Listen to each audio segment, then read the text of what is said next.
here.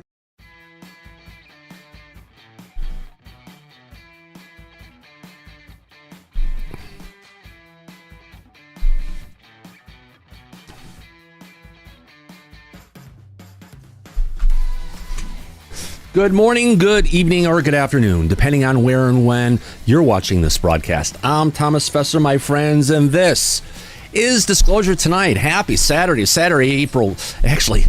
23rd. Wow, what a great day to hang out and talk about UFOs. We got some interesting news coming to us from Anthony Bragalia of UFO Explorations. He's got a deep dive talking to the military intelligence, the military defense contractors, to go ahead and let us know what's been going on, what's been happening behind the scenes, and more importantly, the cover-up known as Kona Blues. Before I get to it, let me go ahead, find out the participants in the chat and welcome you all in.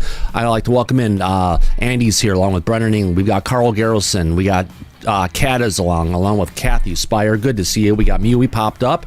Christopher's here along with Craig and Eliza and Evan and Firefly and Geraldine Durazio. Good to see you, Geraldine. Gray Hair Discovery's here along with J-Cat. Justin. We've got Kelly Broughton, those piercing blue eyes. Good to see you, Kelly. All right, we've got Kenneth is here along with King Bull, Laura, Mantoid, Metal Gaming 420. Good to see you, my friend. Good number. We got Mr. Catfish 2100 in the chat along with Mr. Parando. You're new. Thank you for coming in today. Niles Guy, who is our resident Pitbull, my friend. Watch out. He's got your number if you're a guy, and he's in the back. Who else we got out there? We've got Peggy and Steve from South Florida. Good to see you, my friends. Pete Liebel's here along with Peter and Raymar and Roni and Sage Pup and Shinobi One Kenobi. We got Steve Hines, the Chromosome Cowboy. Vern Dude is here along with Wendy Joe. And I made it to the end before we got to it, so let me go ahead and jump into the studio, everybody. Good evening. Thank you for coming here tonight to our friends in the United Kingdom. Yes, this is the day we actually turn our production time back from 6 p.m. usually we go live to 2 p.m. So it's a literally Disclosure Tonight at 10 p.m. London time. Great to have everybody here and part of the audience. And if Mr. We've got a good time. Well, just to let everybody know, Mike Disclosure is on his own little summer vacation, family vacation with the Griswolds. He doesn't have a station wagon, but he's got the car loaded up with the whole family in the SUV, and they've head up to Pennsylvania to hang out at some amusement parks. So I hope you're having a fun time, Mike, if you're listening in. Good to have you around, my friend. All right, so before we get to our top story tonight, coming from Anthony Bragalia's UFO Explorations, talking about Kona Blue, I have a follow-up from last night's show. If you watched it, you'll recognize this short clip we're going to play. Yes, there's been an update to the South Atlantic magnetic anomaly, and it has gone boom. And then we also have a follow-up we're going to get into to talk about. There is coming from NOAA, the historical magnetic declination viewer, which shows, based on what we learned yesterday, their math is wrong. So let's get to it really quick. Let me see if I can go ahead and find this. Get this around. Let's go ahead and get this party started. All right. So let me rewind it. Okay, now coming to us from our media partner over at Suspicious Observers, now known also as Space Weather News, Dr. Ben Davidson takes a deep dive into what's been going on with the weakening of the Earth's magnetic field, which could be a reason why the non-human intelligence is here, because the Earth is getting ready to do a tumble, for that matter. So let me get into this. Let me find it. And all right, let's jump into it. Here we go, folks. Good evening, folks. A quick note on the published magnetic field report today out of the US and UK. It is mostly a technical report, but there are some interesting tidbits, and one in particular I wanted to give its own moment in a video here now. So let's go back to 2021. It was the first time the central, deepest portion of the South Atlantic anomaly rested at the coastline of South America. Before that, it had always been just offshore, in the Atlantic. The South Atlantic anomaly is the weakest point of Earth's magnetic field, and while the global field is in decline as the magnetic poles are shifting, nowhere is dropping more than this zone. Just a few years later, at the start of this year, the central low point in the middle of the continent, a serious shift to the west-northwest. This coincided with the deepening of the weak zone, far beyond what was actually forecast for the period. But now, we can also look to the 2030 prediction and comment there. Here it is. No further westward motion of the deep low, but a further deepening of it. I agree with their forecast of a continuing drop in Earth's magnetic field strength, but not necessarily this positioning. As the South Atlantic anomaly splits, it has already begun to do so, and that should be more evident by this forecast time in 2030. The deepest point should be moving even more north towards the Caribbean. Now, this isn't making any headlines as a technical report, except for in the eyes open world of the observers and the professors who study it, but it is a critical update. The few mainstream sources I am seeing discuss a core mantle boundary flow that causes this anomaly, and that is factually preposterous. They don't actually have the ability to measure anything like that. They are talking out of their backsides. But since magnetism falls off at distance cubed, the further you move away from a magnet, the weaker its force on something. So think about how the North Magnetic Pole is moving from Canada towards Siberia, away from the South Atlantic anomaly, and the South Magnetic Pole is moving from Antarctica towards the Indian Ocean, again away from the South Atlantic anomaly. Both magnetic poles are moving away from this location, and it's not a coincidence. In fact, it's why the South Atlantic anomaly exists, and it's why it will almost certainly continue to be the weakest point in Earth's magnetic field through the duration of the ongoing magnetic pole shift. So just a quick reminder, I agree with their forecast that the magnetic field is going to continue to decline, but when the next report comes out in 2030, I do expect to see a little bit more of the splitting of the South Atlantic anomaly, with the central, deepest low portion of the weak field region moving a little bit further north. I'll see you in the morning for the Daily Show, and be safe, everyone. All right, let me bring myself back up on this one. Now you've got an idea. Yes, the magnetic field on Earth is definitely changing up. But what I want to kind of focus on here is, if you look at the current status of where we're at right now in 2025 with regards to the overall status of the magnetic anomaly, where it's at, we actually have something from NOAA, which is the historical magnetic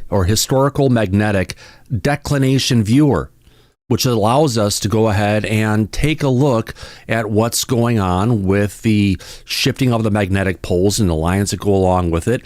We're going to go ahead and get to that in 1 second. Before we get there, Andy W., your hand is up, my friend. Go ahead.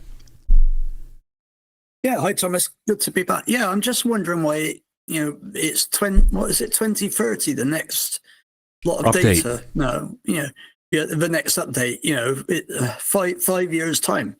Is it that it does take that long to gain the data, or what? It seems a long time. Something I agree with you completely on this, Andy. This is something that we absolutely need to go ahead and have updated on a yearly basis. Waiting for a 5-year update. Remember, we've got a bunch of satellites that are around Earth that go ahead and monitor this information on a daily basis. So to go ahead and say, check back with us in 5 years for an update just doesn't make sense, especially since we've got it. I'm just getting this set up so I can help manage the back when I'm running.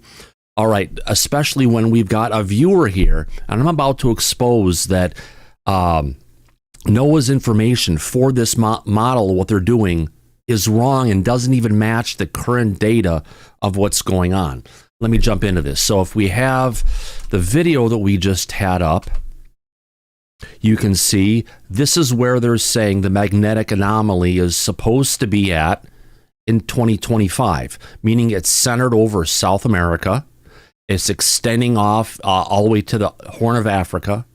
If you look at on the opposite side, it's going and extending all the way out almost to the Philippines and Australia and Japan and Russia and everything. It's all there. It's expanding. Now, if I go to the viewer that we've got going up here, this is where they're currently at in the year 1590.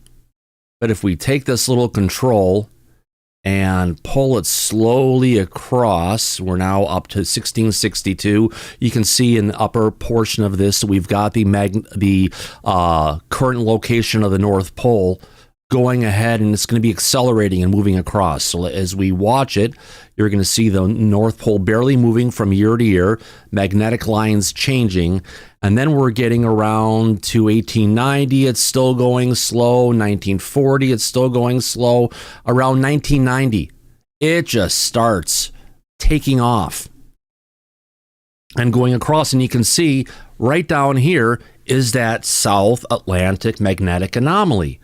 And right now we're in the year 2011. Let's get to 2025, where we're at today, and they're still showing it centered off in the Atlantic itself. When we jump up to 2030, there's not much of a change. Now, refreshing you where we are currently at today. This is where we're at today, or where we were a month or a couple of months ago when they finally got published this model.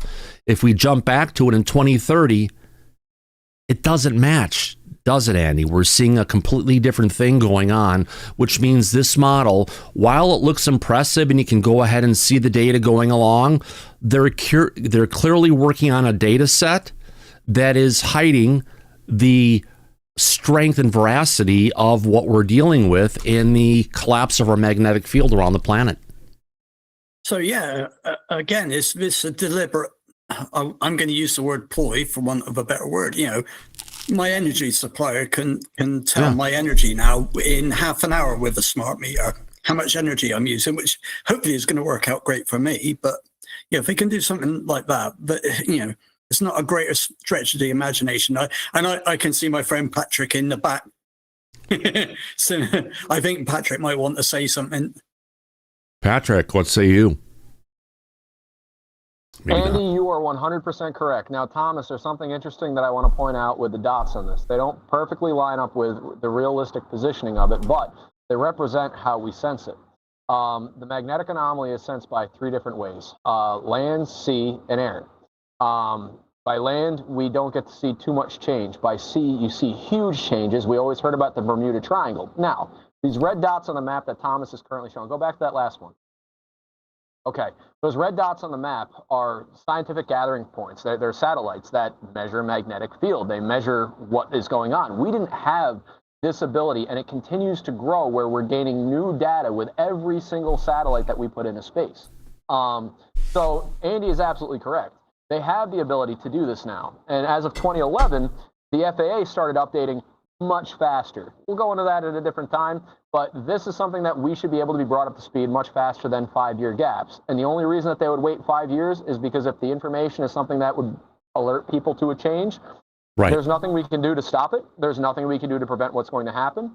So there's no sense in alarming the public and losing civility across the entire It's the planet. same kind of lack of information that we get on a yearly basis with respect to the location of the magnetic North Pole. And it's also the magnetic South Pole. Both are shifting and they're coming together, and they're estimating that they're going to be coming together somewhere in the South Indian Ocean. That's correct. That's correct. One of the things that was the first signs that we had in 1986, the United States launched a rocket into space that had the ability to read something called ozone. Prior to that point, it was a funny term that only scientists knew about.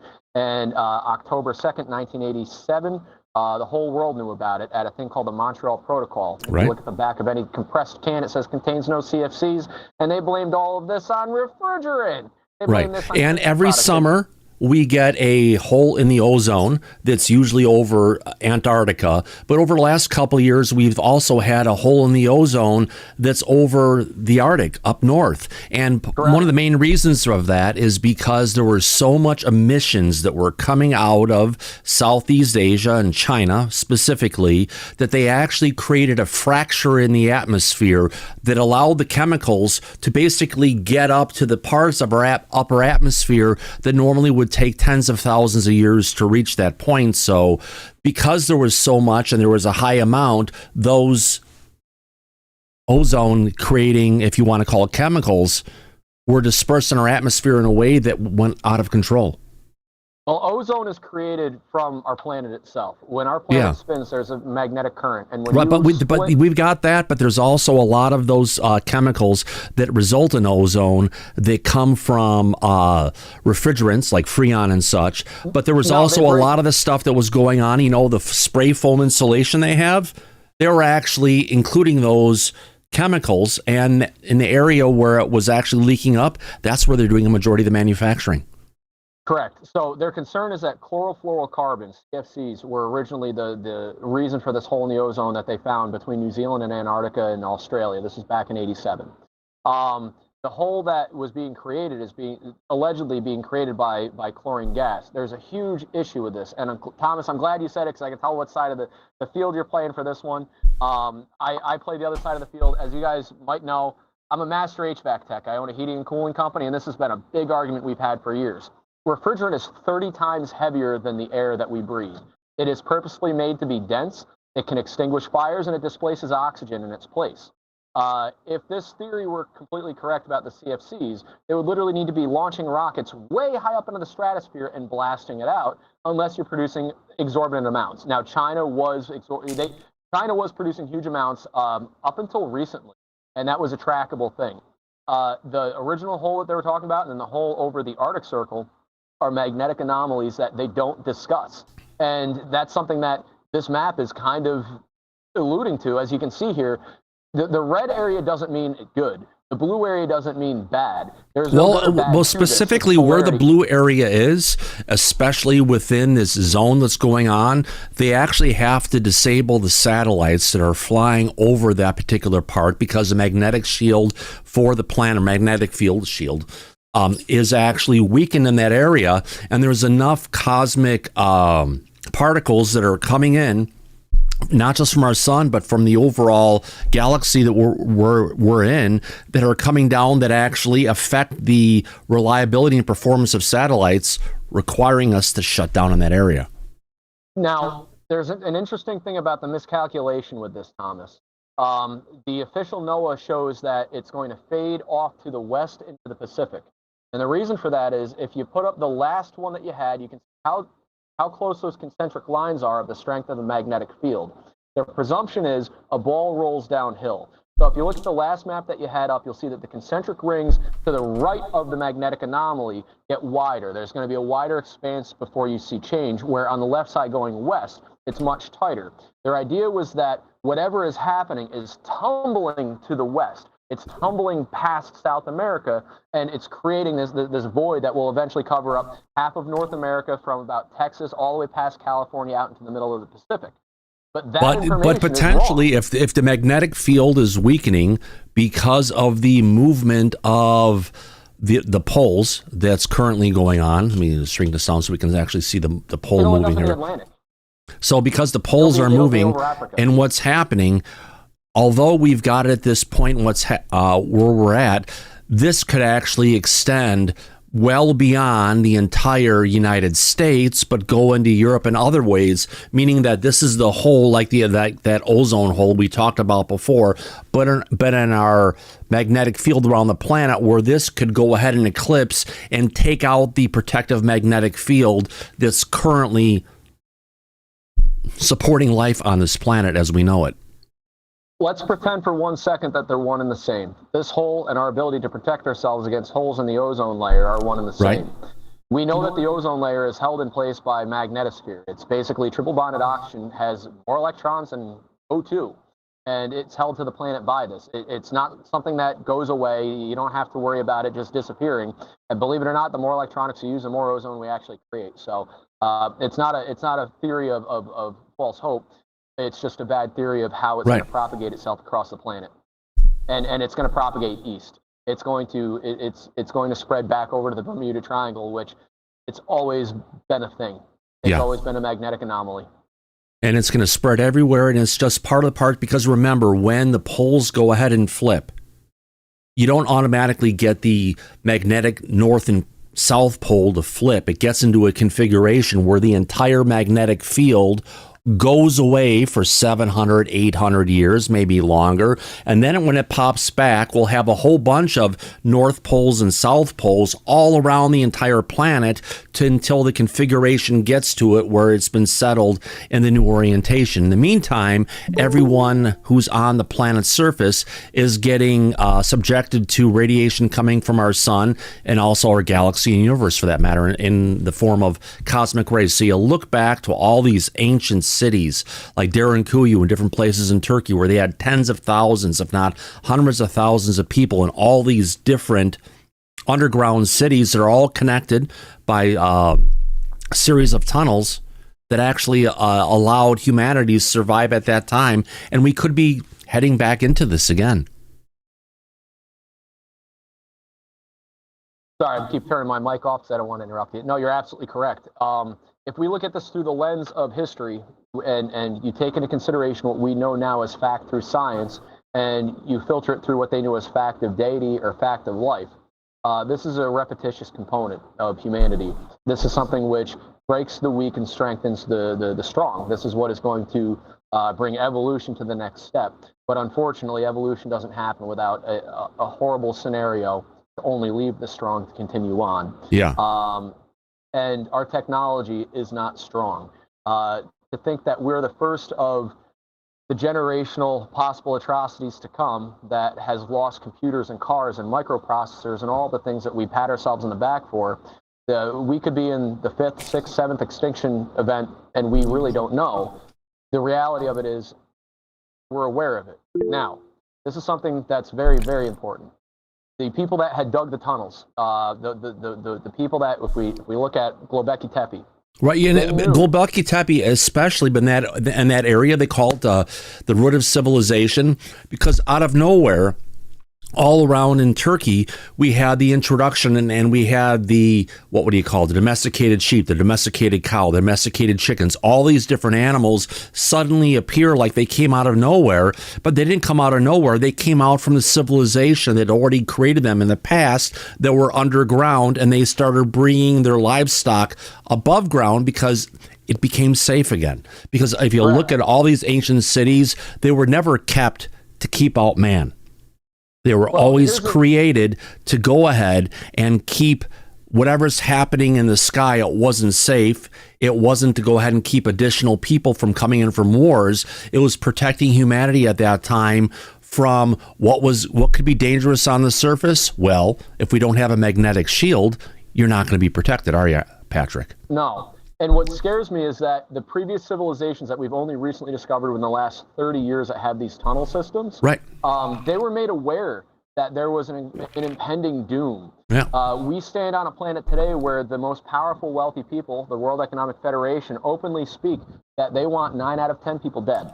They want 90% of depopulation. If they know something, they're holding the cards and they're not telling you. Well, Patrick, I think that's what maybe the Wuhan flu vaccinations may be bringing to the people, finding out long term what they're going to have to be dealing with, because once they get that stuff in your body, there's no getting it out.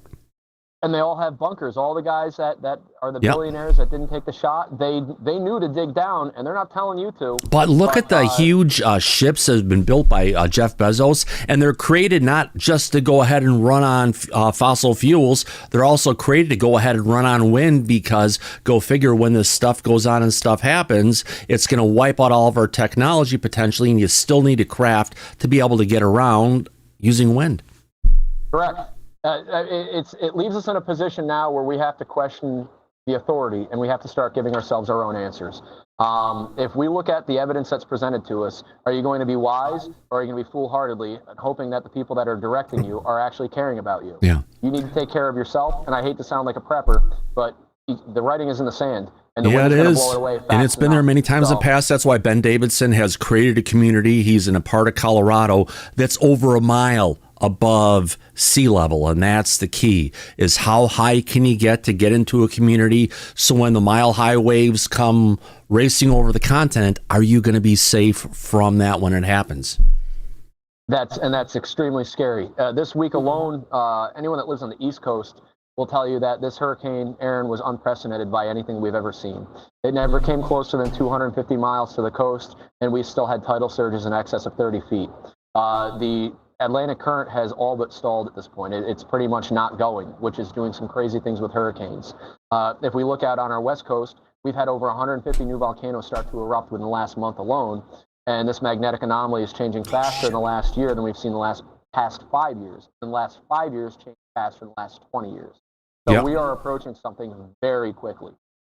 Oh gosh, yeah. Let me see if I can get this video down and then bring it up. This is just something from the Jersey Shores I got sent to me yesterday, and this everything at the Jersey Shores is usually all nice and just relaxed. And it was described to me as the ocean is angry today, and the tides are much higher than they have been. And yeah, that hurricane coming in definitely did shake things up a bit. There should be a rock outcrop in here, but you just can't see it because the ocean's so high right now because of the the low pressure system that was created from that hurricane.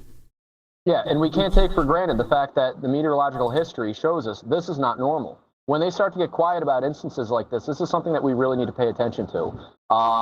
This is not normal for the Jersey Shore to have, within a 12-year span, the boardwalks of every single stop, whether it's Seaside Heights or Wildwood, from the north end of the south end of the state, they're getting ripped out every single time. These places have been in existence. These shorelines have been in existence, not just for tourism, but tens of thousands of years. These are some of the oldest shores on American soil, and they're being eroded. They're being ripped away by storms of sizes we've never seen before. And the crazy part is they're not even making landfall, and they're still doing the damage. 250 miles out, and you're taking away cities. Yeah. Well, I guess, considering we have a backup going and a rise happening on the east coast of the United States due to the shutdown of the Atlantic median overturn circulation, the AMOC as it's known, which takes all the cold water that's down by Antarctica, comes up along South America, goes around Florida, and then heads up towards Greenland and the Black Sea to go ahead and actually cool off. That overall circulation is in a process of shutdown. When that happens, water is backing up as it's slowing down because the water is still traveling up along the East Coast. But when it gets up to where it needs to get cold and sink down, it's getting blocked by basically a freshwater ocean that's coming off the melt of Greenland that is just screwing with the process that's given us a warm planet for the longest time. But if you look at the overall situation with regards to the warming planet, what we're dealing with, it's not just humans and what's going on. Did you know that 8 out of our 9 planets right now, the only one who's not showing a change to the atmosphere and what's happening with it is actually Mercury. Every other planet from Venus out to Pluto, if you want to count Pluto as a planet, they're all showing signs of climate change, climate restructuring that's going on. And we can't say that humans are causing it across all the planets, but the reality is it's out there, it's happening, and there's probably bigger systems at play that go beyond our solar system, maybe include our galactic center of the Milky Way galaxy. Thomas, I'm so glad that you brought that up about the other planets. Mars was always my sticking point. When we were discussing planetary change on our own planet, global climate change, we like to give it a million names, but we like to ignore everything behind the curtain. And it's been known. Don't forget, every single time we go through a climate destabilization is kind of what we're looking at. That happens along with the if you want to call it, the flipping of the poles of our planet. So what we're seeing now, the acceleration of everything, goes ahead and matches what we've been looking at in this viewer that shows that, yeah, we've got our North Pole is changing. It's getting faster and faster every single year, meaning the distance between these points keeps on increasing, which means we're heading towards a magnetic flip. And as part of that, climate destabilization happens. Now, this is a Mercator projection that we have. So this is a little misleading because there were some instances where it didn't show a lot of movement, where there was hundreds of miles of movement. But the problem is currently the magnetic North Pole is over Russia.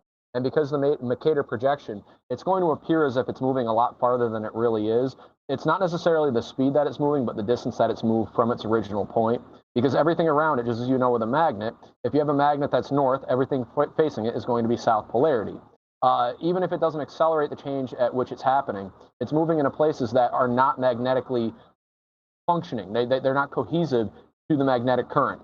So when you have tectonic plates that have a specific magnetic field to them, they have a certain flux field to them, and you shift the magnet underneath them, you're going to make those things move. You're going to make them move in drastic ways that we have only seen in movies.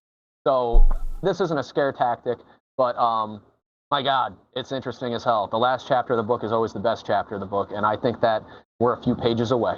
There's a button so I'm gonna shut up and let someone else have some fun. But guys, thank you so much. This is an amazing. You know, there was a button there I didn't even say that said switch to 3D. There we go. There's a different view of what's happening in 3D on overall planning. You can see how as we go every single year going through this, it's shifting and it's going through a bunch of change. I appreciate your feedback on this, Patrick. The audience loves what we've been talking about, and it's been a great conversation. I really appreciate it, guys. I'm going to hang around for the rest of the show. I'm going to quiet down because I talk way too much, but I'm going to be hanging out on the back end. If anyone has any odd questions about magnetic anomalies so we can move on with the show, get a hold of me later. Get on the back end, hit that like button, hit subscribe, and then come to the back end right before the end of the show. I'll be more than glad to answer questions. But for the time being, I'm going to shut up. I'm going to watch. Have a fantastic show. Yeah, absolutely. Thank you, Patrick. I appreciate that. And it was that basically says, Thomas, you're on cue to go ahead and talk about our next story coming to us from Anthony Bragalia over at UFOexplorations.com, who's basically giving us an update on the defense contractors accuse Pentagon of lying. The government did not plant UFO reverse engineering stories as a cover for a top secret military technology. And that's something that came out from AARO in the past, and it's something that just, if you want to call it, just didn't make sense when we all heard it saying that AARO was lying to our to everybody. So let's get into the story from Tony. Here we go. So in June, the Wall Street Journal reported that it had learned that sources of the Pentagon had planted fabricated stories within the defense community that the U.S. had retrieved UFOs that were being reverse engineered. The program was called Yankee Blue. Make it a little bit larger. I have to work with Tony to make it mobile happy. All right, let's get into it. Where is that at? Let's bring it up. Yankee Blue, that the U.S. had, this disinformation, clearly is what it was passed on to thousands of officers in the Air Force from the 1980s until 2023 when the practice ended. It was said that the Pentagon had purposely made up accounts of recovered extraterrestrial technology and used them as cover stories for actual defense technology development. Susan Goff, gotta love that woman, Pentagon spokesperson, and our dear friend Sean Kirkpatrick, former director of AARO, have also confirmed to various media outlets their supposed knowledge of this program. Former Deputy Director of AARO, Tim Phillips, has recently stated that he too was aware of Yankee Blue. They stated the tactic was used as a hazing ritual and that the ET technology cover stories were designed to protect classified weapon systems. If you ask me, just hearing that line, all I can hear is, oh, where did that go? Let me bring it in. Oh, a bullshit artist. Yeah, they're trying to say, yeah, the information got out, but it wasn't real, folks. It was a cover up for that matter. Let me get down to here, see if this makes it easier for people to see. Not that one. Here we go. All right. However, in exclusive interviews with the makers of these classified defense weapon systems, two senior defense contractors officials vehemently denied there was ever a Yankee Blue.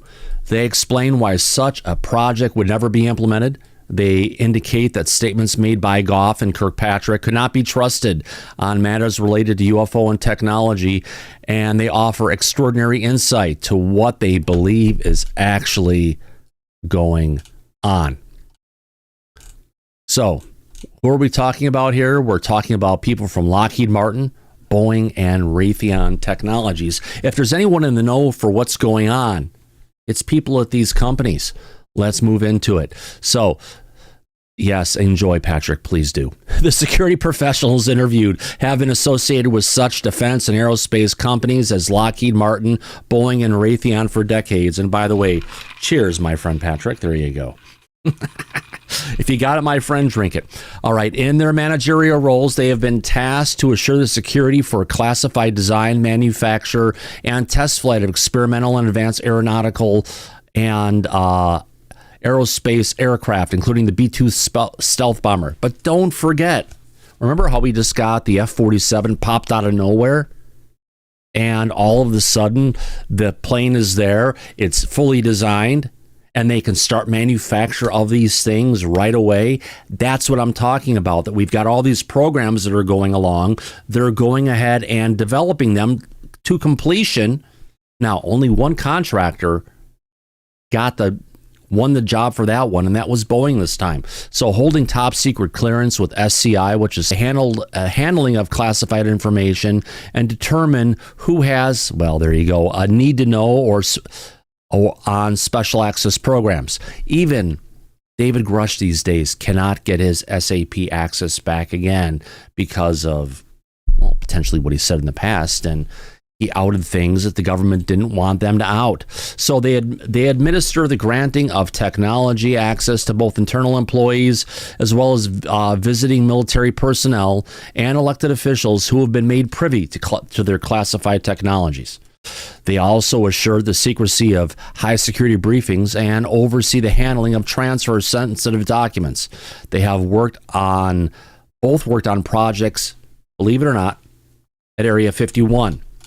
Now, due to the nature of their work, the content of what they relate, and the accusations that they make, their names are understandably not redacted. Two defense contractor officials who were discreetly approached through contacts within the National Classification Management Society.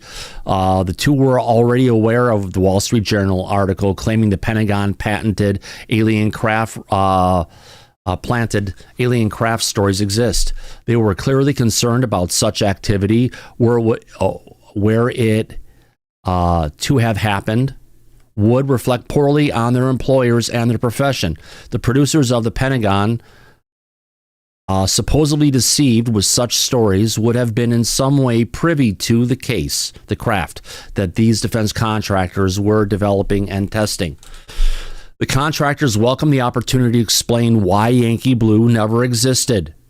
Excerpts of emails and phone calls to follow. Anthony is someone who follows the case. He just doesn't go ahead and get his story verified by someone else like Ross Coulthard does. Anthony digs deep in to find multiple people to try and corroborate where we're coming from. So coming from Defense Contractor 1.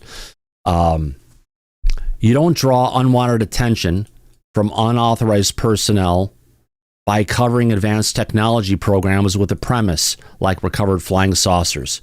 The last thing you want to do is get people wondering to get that kind of scrutiny, he continues. What is actually done is you minimize the risk of program exposure by not discussing it in any shape or form with those who aren't cleared, period. That's basic. He states bluntly, prying eyes need to be shut. Saying to officers we're working on reversing alien technology would make them more curious, not less. Patrick, would you agree on that one? Absolutely, man. I'm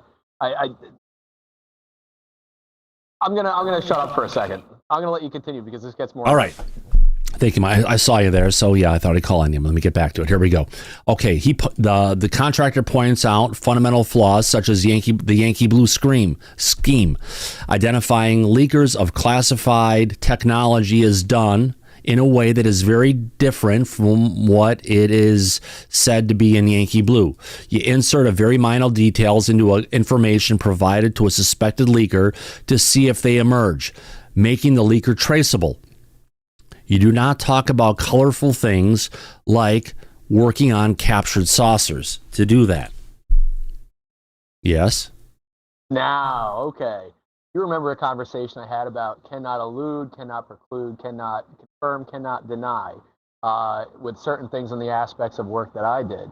And what this is it's actually something Elon used to find a lot of leakers at Twitter. Every single person is given almost identical information with just something slightly different enough, but crazy enough. And you can tell who the leaker is based on... Talking about a leaker, I need to go take one. I'll let you continue talking. I'll be right back. Okay, so where do we start with this? We have a lot of people right now on Twitter that are fighting, that are all legitimate whistleblowers who have either gone to the New York Times and destroyed their federal career with it, or have sat in front of Congress with Jeremy Corbell and Papa Smurf there. Can't remember the fella's name. He does a show with Jeremy each week there.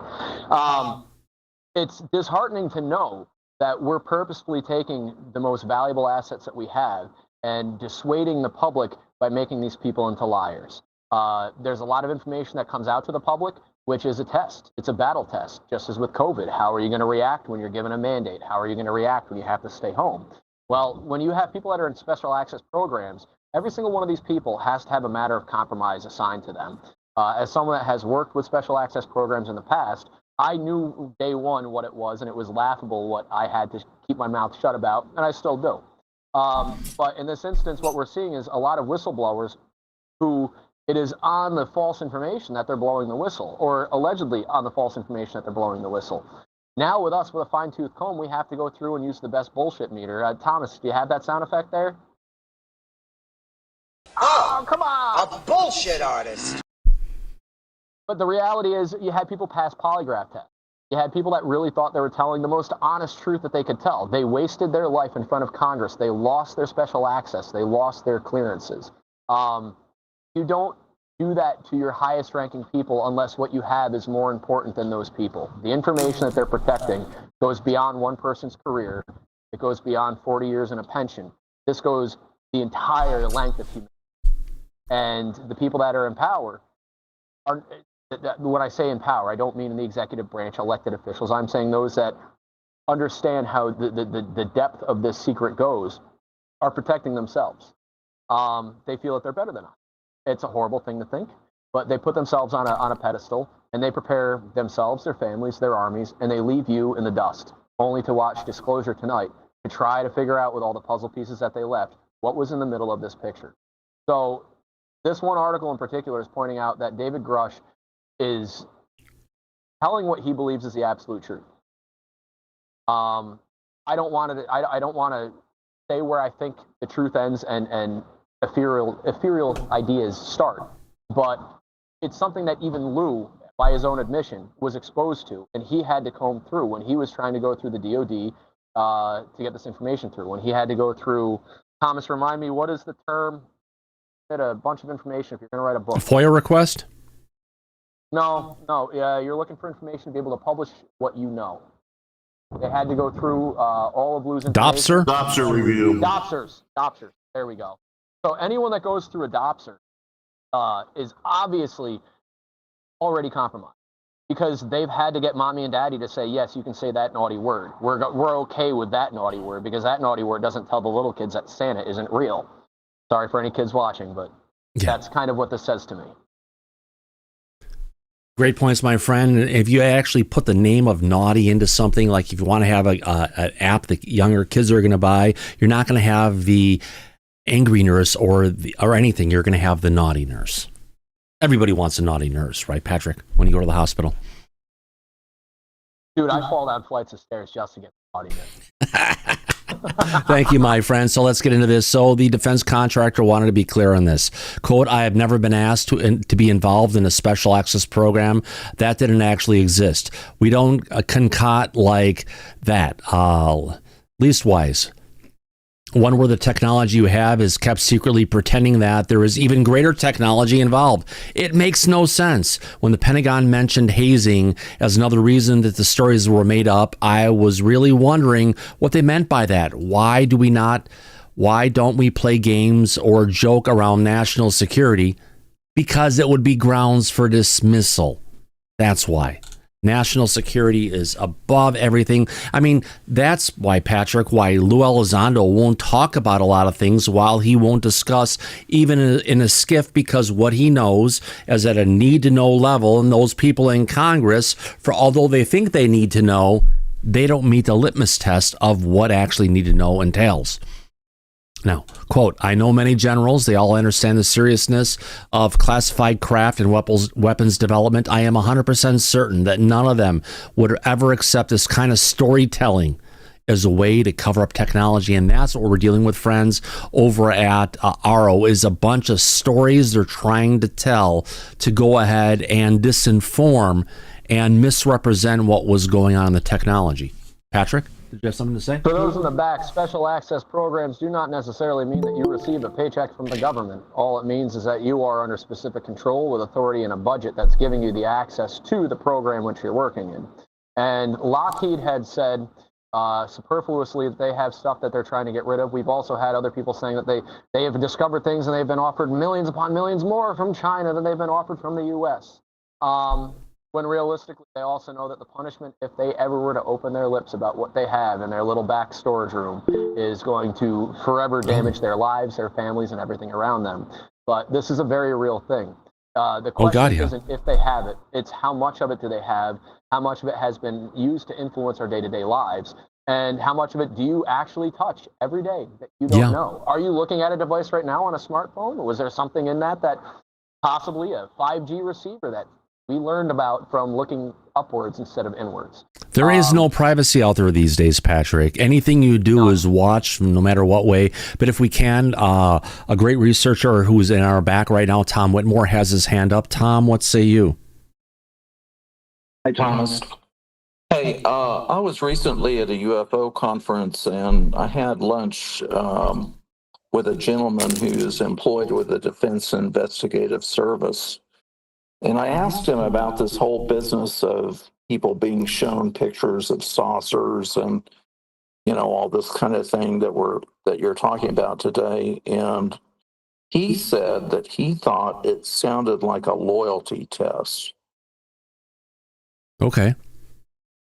Just wanted to pass that on. Interesting thought. So it's a loyalty test to see if people who are going to go ahead and get disclosed this information end up going ahead and sharing it. Yep. Interesting. And that was covered earlier. Thank you, Tom. I appreciate that insight. I just gotta say, on that whole idea of loyalty test, the investigation that you go through is your loyalty test. So the idea that they randomly decide, we're going to test an individual, it's something I've never seen, never heard of. I mean, they go through this process, and unless they have a specific reason to suspect you, that's when the tests begin. So I worked with a gentleman who was, when Robert Hansen, the spy that was given secrets to the Soviet, when they suspected him, they moved his job and put him under my friend to work. And they created a whole new job for him to be working on that wasn't necessarily a real job, but was structured in a way that they could keep eyes on him and track him a lot better than they could have. So again, they either have a suspicion or they don't have a suspicion. And when they have a suspicion, then things change. But the idea that they're randomly going to throw out a piece is, it's nothing I've seen happen in that way. And if they are going to throw out a piece, they're going to have to change the story for each particular person that they're getting it out so they could know which person allegedly leaked this information. Right. I mean, it's a, Tinker Tailor Soldier Spy type, the situation at that point. You have multiple people you're trying to, pull out the mole, but it's still factored on something real has happened. There is a real compromise or suspected compromise. It's not necessarily, can we compromise somebody? Because that's almost entrapment at that point. Yeah, it is. Good points, Gene. I appreciate that. Thank you. I think you're completely on target with regards to that, and it just begs to wonder how many people potentially could have gone through this. But if they did, it's all questionable where we're at right now, isn't it, Gene? Well, I mean, both things can kind of be true. They could have been, the reverse engineering of an alien craft was happening, and they created a cover story about the reverse engineering of alien craft to account for the technology that was being built based upon the reverse engineering of an alien craft. And it's, levels of convolution that start to cross over. Mm-hmm. And that in and of itself can be the counterintelligence narrative management system.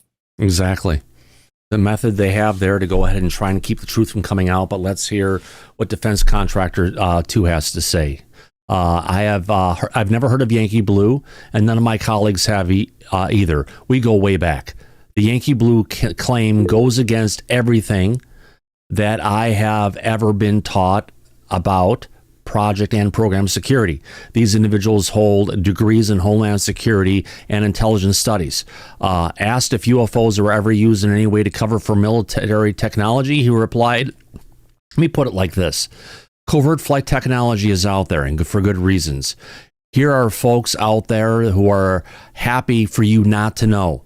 They're really happy when you mistake an experimental overflight for a flying saucer, but to deliberately plant fake stories of extraterrestrial recovery to military officers is another matter entirely. There would be no need to do that. It just has to never have happened. You don't keep things secret by attaching some sort of mystery to like that, because you know what? People who are in mysteries like Scooby-Doo, you want to find out the truth of what's happening, right, Gene? Right. And again, anything mysterious, just adds to the opportunity that it's going to get exposed, I mean, even in the corporate espionage world,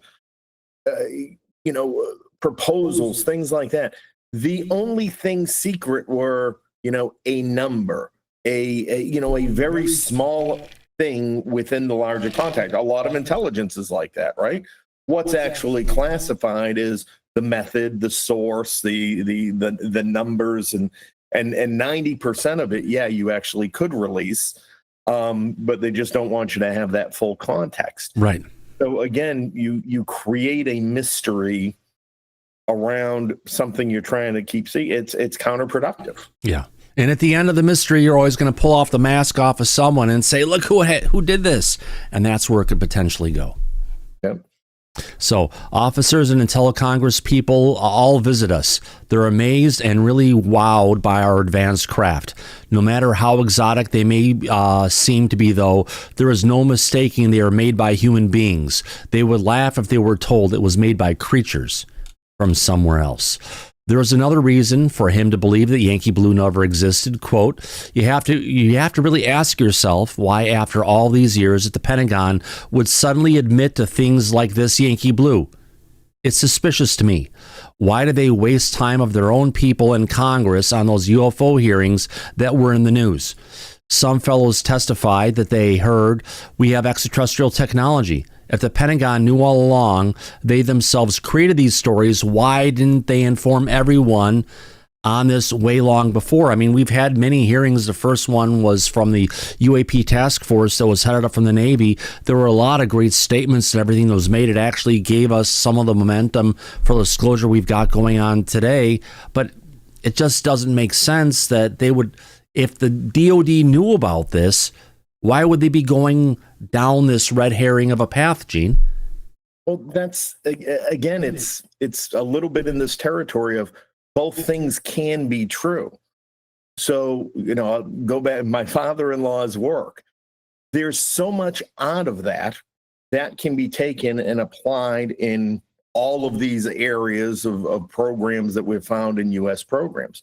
But there's certain aspects of it that we still do not have the technology, the tools to be able to create and measure and actually reproduce, like the craft he described. But that's not to say you can't take that core technology, figure out parameters within what we have in order to make something similar. And so then you are not necessarily replicating, alien technology or any kind of NHI tech.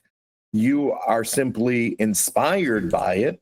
And that's why I always go back and say, we're not asking the right questions when it comes to the origins of the ideas and the inspirations, and what was it based on, and what gave us that. You just brought up a very magical world called inspiration, or inspired by. This is something that's been brought by many times by Salvatore Pais.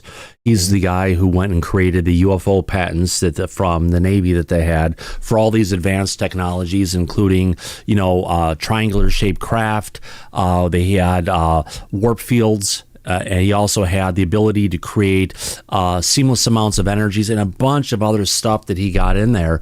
And it's just one of the things he said in a lot of his interviews is our job is to make sure nothing ever gets released that could inspire our adversaries. And that's the key. Is it's not just about not sharing the technology.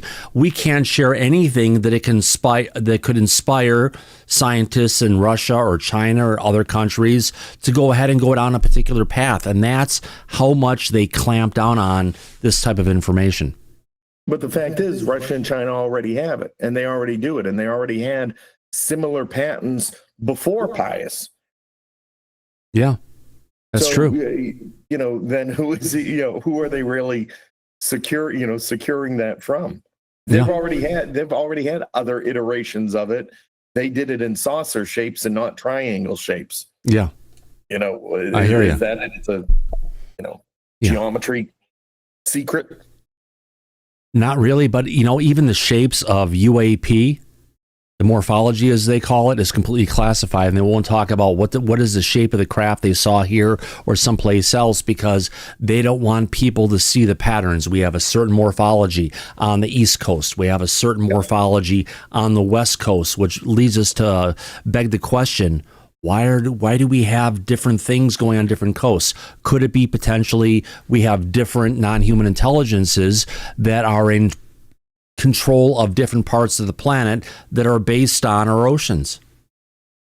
Well, I have as a matter of fact, I just in the last couple of days have begun organizing that exact research, and aligning the shapes and those patterns and all of that. And again, I think the answer lies more in what is the purpose, right? Everything should be fit for purpose, whatever they're doing. And so what are each of those things' potential purpose? And is that dictated by this, or does the purpose dictate the shape? Well, it seems, I would say, more than anything, the shape that we're seeing is probably based on the non-human intelligence that's kicking the stuff out there for doing it. But it's more probably of a utilitarian use, meaning we have a long cylinder kind of craft like we covered last week that has an ability to store particular things within it. We've got a saucer kind of craft. We have orbs. We have different things. In each particular craft, depending on what's going on, the Tic Tac included, could have a particular use of why it's that size and shape. But don't forget, we're also dealing with a species or multiple species that have control of the dimensions of time and space. So while it could be 70 feet or 40 feet across on the outside, you get on the inside, it's hundreds or thousands of feet in size on the inside. Absolutely. If we could, Andy, you have your hand up, my friend?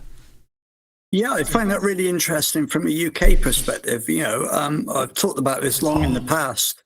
We don't have the deep water off the coast of the United Kingdom. We're an island. We're surrounded by water, but actually deep water, you have to go a long way off the coast of the United Kingdom to actually reach deep water, mainly into the Atlantic. Get the North Sea right up north. Yes, that's deep, but you come down between the English Channel and all the other water that's between us and Europe. It's not particularly that deep. some of the English Channel between England and France is actually extremely shallow, 20, 30 meters, you know.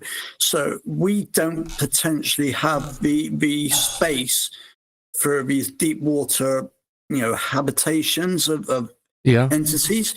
All of the things that I've seen, you know, I've never seen one craft or one object that's been the same.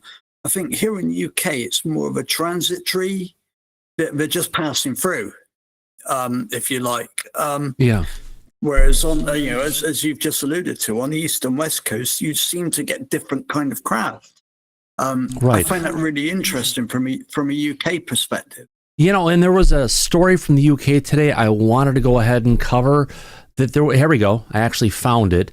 There was a bright 3-meter long triangular white object described as a drone at 9,000 feet, probably not a consumer drone or anything, that blocked the vision of a British commercial jet flying out of Heathrow Airport back in May. Coming close to colliding, approximately 10 meters away, with the passenger aircraft. This does not sound like a commercial drone. An air incident, investigators admit that there was a definite risk of collision. It's a UFO by definition, a definite flight safety and national security risks, a threat that should no longer be ignored by responsible governments. And this came out of the Birmingham Mail, co.uk website for the Birmingham Live newspaper. Well, we've got, I believe it was Heathrow, back, 4 or 5 years ago when we had a spate of drone But this is one, it was actually big enough. They never brought any down. This one was big enough and close enough to where it blocked the view of the pilots for what they were actually seeing, Andy. For me, this is kind of reminds me of the UAP that was seen down over Texas or New Mexico, where they had something come at the, really close to the actual commercial plane. But in this one, it was actually big enough and close enough to where it blocked the view of what's ahead, which means it's pretty close and pretty big. Yeah, but doesn't sound like a commercial drone to me. No, none that are flying. I know around here in around my part of Bristol in the UK, they've just done a trial while I was away. They trialed a new police helicopter that was actually an unmanned, so technically it was a drone. But even that wouldn't be flying. That's flying fairly low, So the baddies they're looking for, but. Yeah, we've had all of these issues around Heathrow where we had these incursions of, as they called them, drones. They brought out the anti-drone technology. Nobody was ever, there was one couple that were arrested and they were released. They never had any drones that they brought to ground. Same as what happened over on the east with the recent... the drones over the eastern coast of the United States back in November, December, UK, over, but you had the stuff down at all the different military bases, Lakenheath, etc. Yeah, so none of these, even though they claimed, it was these pro-Russian spies, whatever these people were, they've never, Heathrow, over Mildenhall and Lakenheath, they've never brought any of these objects down. They're supposed to have this technology that can bring drones to the ground, can send them back to return to sender, if you like, from my employment.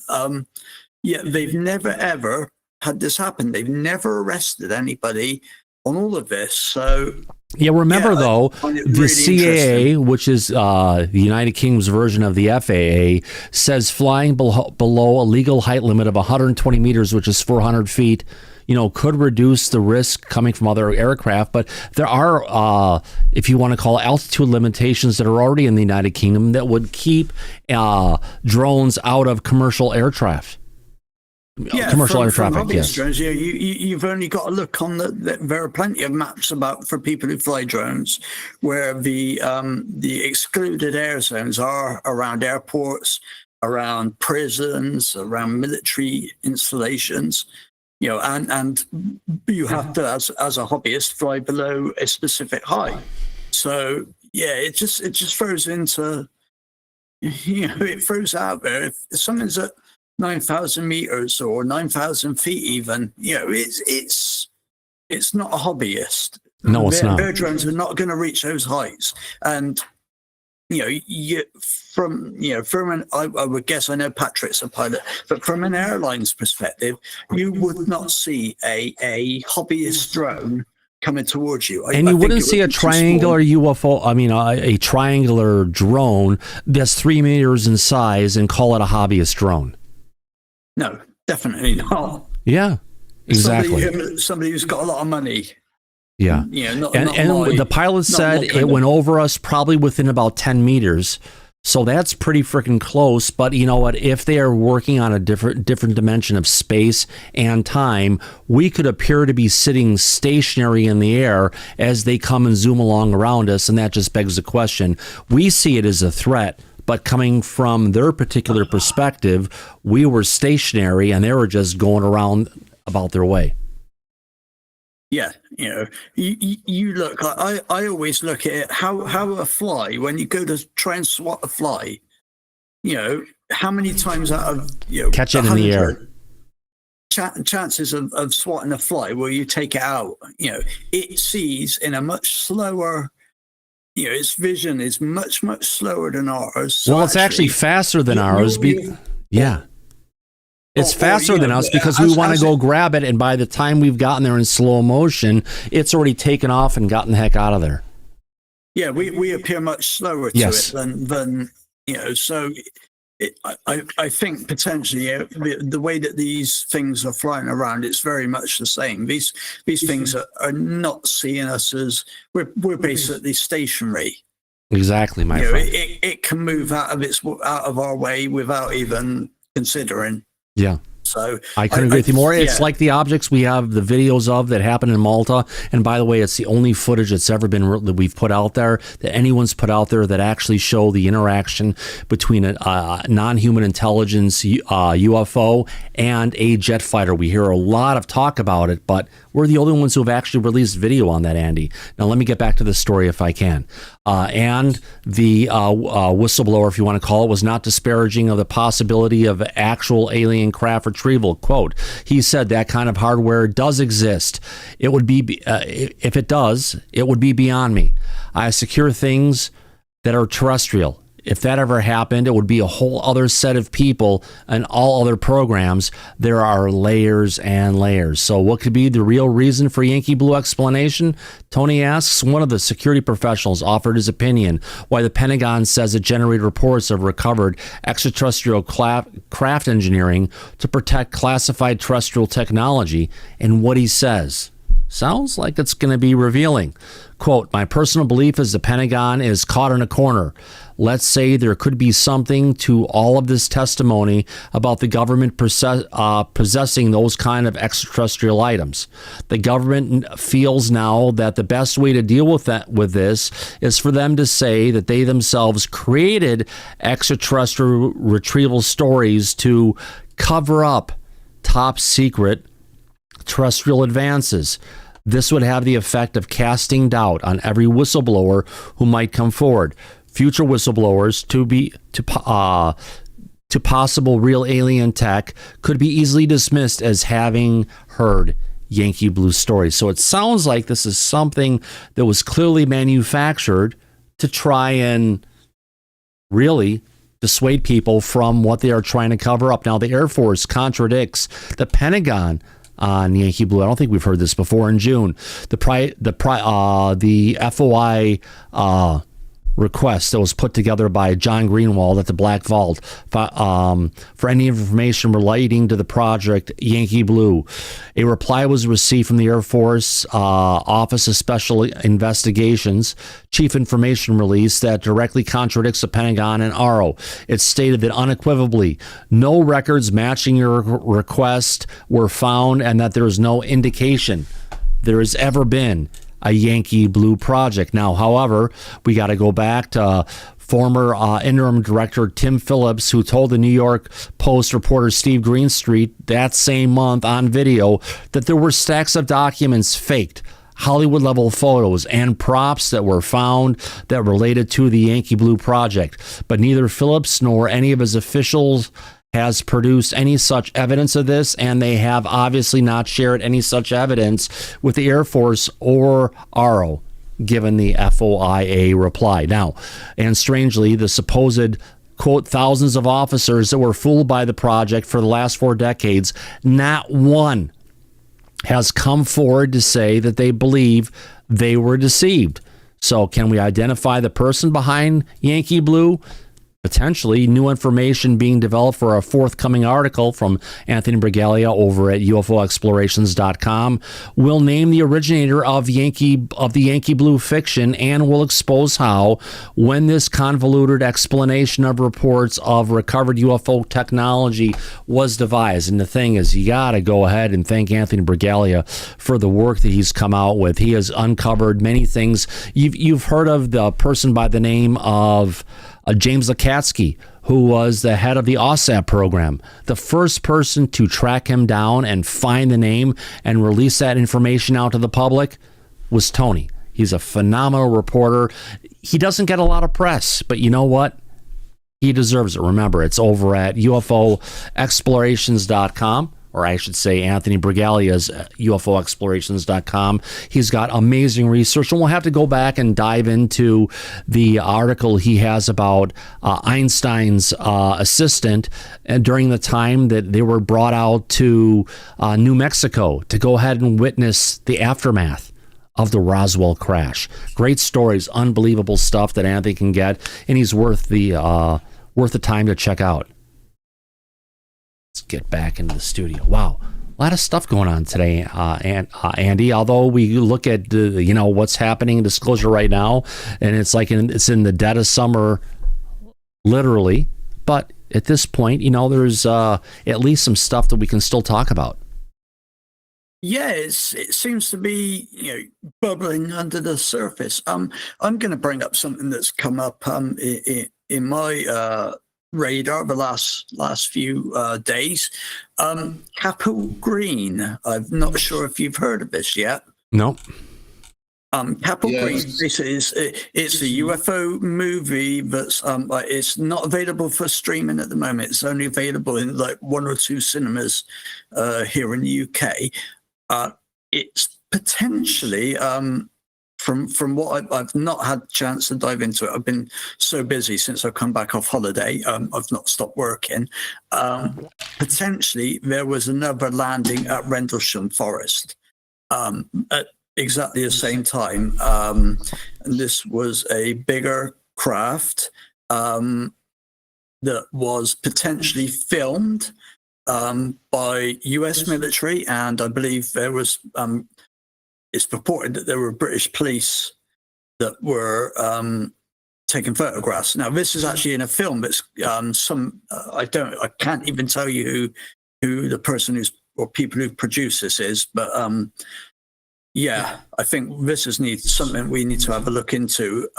It's a well-known guy that's producing this. I can't remember his name either. I can see his face.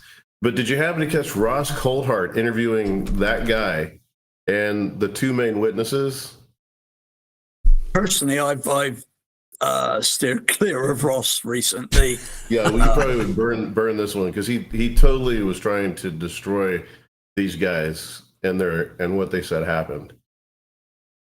So yeah, well, I wanted to bring it up. I don't usually bring up much from the UK, but I think this is something that really needs to be looked into and come up on your radar, Thomas. To be honest, Andy, I told you about it. I told you about this. I told you about this going back a month or 2 ago. You may well have, mate. I forget what I did yesterday. Let alone I was looking forward to it, but this Ross Coulthart video is like, geez, he couldn't throw more cold water on it than, I don't know, Susan Go. Off like a cough that you can't get rid of, Daryl. Right. So yeah, I think it's something that needs to be looked at. Rather than Ross coming out and poo-pooing it. If I thought I'd bring it out so our international audience can actually understand about this. So talking about the international audience, I do have a video that supposedly came out from Belgium this morning showing something really large over Belgium. Not sure if anyone from Europe has seen this one before, but it's in my bookmarks that I've put together while trying to find content for today's show. Let me go ahead and bring this one up here. Here we go. So this is just someone, looks like they're riding a bike in Belgium, and they've got something off in the distance that looks, well, huge. And it's not one of those clips that you see that goes on for 10, 15 seconds and goes away. This one goes on for a full minute and 30 seconds. So you've watched it enough. I mean, because the first thing that hits me is it's the reflection of lights off of the windshield from something. But now I can see it's going behind stuff. So that was going to shoot that. I know. That was the thing, too. He's going to get so far, it's going to be going off to the left. He tries to go ahead and record it. And this could be AI, but honestly, it's something intriguing. And I wanted to go ahead and share this because it's something you see different sightings that are going on. This one looks good. It could be faked, but you never know. I have a guy in Belgium, Thomas. I'll hit him up and ask him to get the local information and translate it and see if we Now this little detail. move right here, this looks like a lighting display that's going on because it's going from one particular thing and it's expanding out, and then it just went away. So I guess it could be some kind of commercial lighting event, but that's a pretty huge thing off in the sky, and now it's just there. It's back again. It definitely looks unreal. Yeah, but the biggest thing that I just saw here I didn't see before as I was watching it was when it expands out. That means we're not looking at a bunch of windows here. What we're seeing here is something that could be being projected into the sky. Like that. It's still different. I've never seen anything like this before in the past. If we can, we have two people in the back, Andy and then Patrick. Go ahead, Andy. Yeah, just from my amateur view, I remember back in, the 90s when we used to have nightclubs in the UK, and they were shining searchlights and things into the sky, reflecting off of clouds. I've got no idea, but I just throw that out as an idea. So yeah, absolutely. Patrick, your hand was up for a moment. Yeah, I got a friend that's a geo-tracker. Do we know the name of the road that this is on? Because what I would like to do we don't. is... We don't? Okay. I was going to say, to comment on Andy and what you had brought up, to me this looks like a display of lights being projected up into the sky, especially towards the end there where they could split apart like that. It was an obvious array. I'm not to discredit. I mean, it could be anything. I'm looking at the same thing you are. But just from experience, if we knew what road this was, this clip, if you could send me the link to it, I don't even need to know the name of the road. The guy that I've got can find this road and find exactly where that is. So we'll find out later this week. But that is crazy. If I was driving on the highway, I'd take my phone out too. I don't blame the guy for taking his phone out. But that being said, I don't want to say I am 99%. Thank you, Thomas. I'm 99% sure that that's lights being projected up into the sky. Yeah, absolutely. Thank you. I appreciate that. It's just one of the things. I've got a lot of stuff that I've caught and captured today. A lot of people asking questions about this. All right. Oh, got to bring this out. The man, Ivan Hanel, who's been going up against so many people like Carl Nell and others and calling out what's been happening behind the scenes of Disclosure, is taking a break. He is stepping away from X at this point in time to go work on something else. I mean, considering, Patrick, he just sold his law firm to somebody else and he got a big cash infusion. This is a good opportunity for him to sit back and not worry about stuff and enjoy life a bit.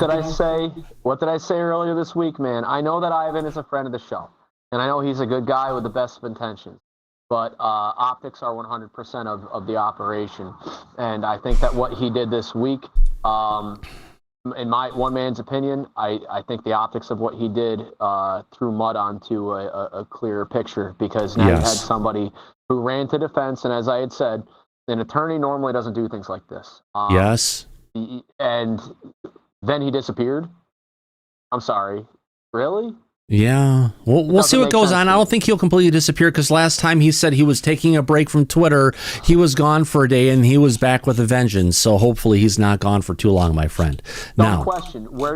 Do you know where he took his bar? Who? In California? He's in He's a bar California. He's fan, in as an attorney. California and Arizona, I believe. I wonder if I could reach out to him. I'd like to have a private conversation Oh, yeah. with him. We just could because set you up the with that, public Patrick. Relations thing.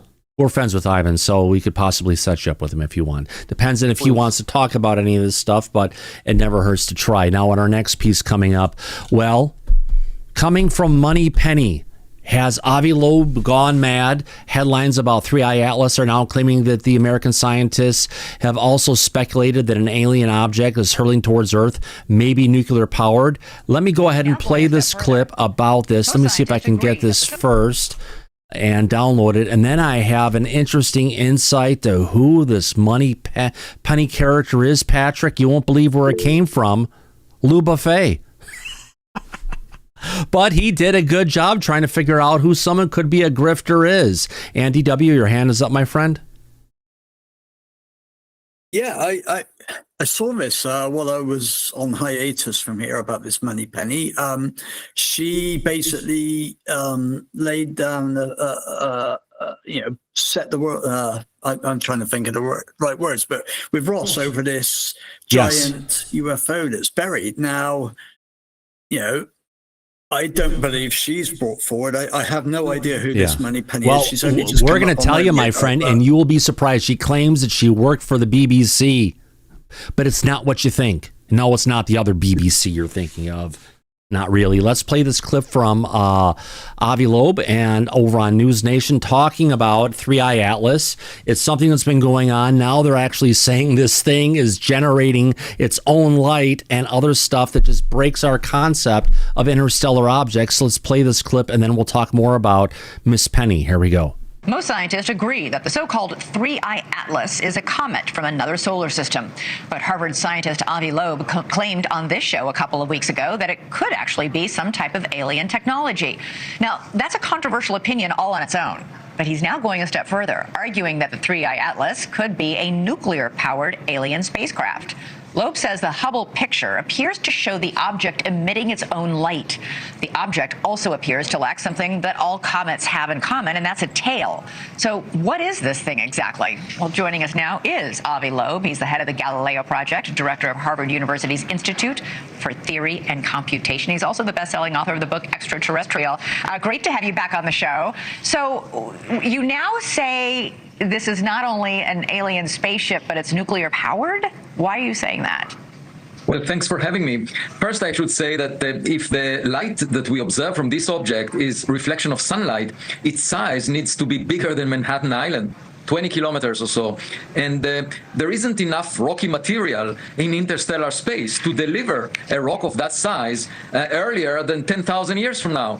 So the question is, what is it? And its orbit, the trajectory that it takes, is aligned with the plane of the planets around the sun to within 5 degrees. That's a chance of 1 in 500. And moreover, the timing. What does that tell you? What does that trajectory tell you? Well, it indicates that perhaps it was designed by some intelligence. That's something steering it. Not necessarily, but the trajectory itself was chosen to be such that this object will pass close to Mars, Venus, and Jupiter. The chance of that happening, the timing of its arrival is perfect for that, with a likelihood of 1 in 20,000. And so I'm just saying we should observe it. It doesn't look like it's a random occurrence. The size, the trajectory, the fact that it comes so close to 3 planets in our solar system, and actually it comes closest to the sun on October 29th, when the Earth would be on the other side of the sun. We won't be able to observe it. I'm analyzing right now the best image we have of it. We don't have any evidence for gas around it in the spectrum that was taken, but we do see some fuzz, some halo of scattered light around it. We're looking at the image now. What does that tell you, that halo of light around it?